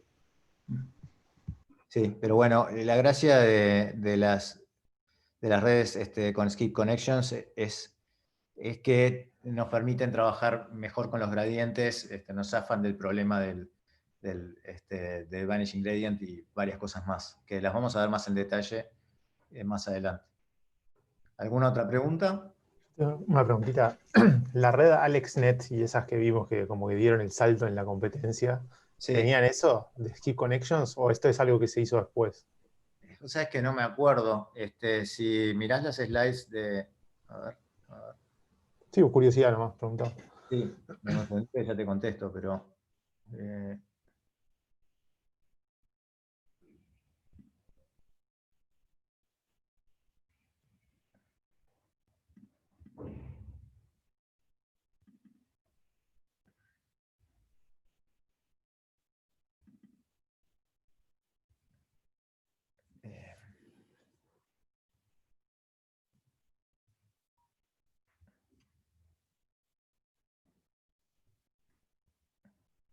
Acá, acá tenés AlexNet. AlexNet no tiene Skip Connections, ¿viste? Tiene las capas convolucionales clásicas, con el max pooling, etcétera, y después terminan en una fully connected, como siempre. Eso se introdujo bastante después. Estoy mirando acá. ¿Ves? Las redes residuales acá en el 2015. Entonces acá ven lo que les digo, ¿no? Fíjense que la información se transfiere directamente de una entrada a una... Acá va saltando dos capas, ¿no? ¿Tá? Y lo que les dije es que hoy en día, digo, en el 2017 esa idea se llevó más lejos con lo que se llama DenseNet, en donde, fíjense que la entrada se conecta a la salida en muchísimos puntos de la red, básicamente casi en todos, ¿no? O sea, estas etapas de 3, cada 3 conecta a todos lados, ¿no? Todos conectan con todos. Estas son esas redes residuales entonces que vamos a ver más adelante. Ustedes van a tener que hacer un cálculo del gradiente, de cómo queda el gradiente cuando tienen una red residual y se van a convencer de que efectivamente es muchísimo mejor. Bueno, gracias. Bueno, de nada, ¿más preguntas? ¿No? Pablo, ¿podés mandar más información ahí del curso que mencionaste al pasar que era de inteligencia artificial aplicada a Bellas Artes, algo así. Bueno, en realidad les voy a pasar después Esto es un curso que estamos dando con Gregory Randall y y Rafael Grompone, en donde hay estudiantes de ingeniería, pero es un curso de la maestría en artes visuales de la Escuela de Bellas Artes. Voy a cortar la grabación porque esto no tiene mucho que ver con el curso. Un segundito.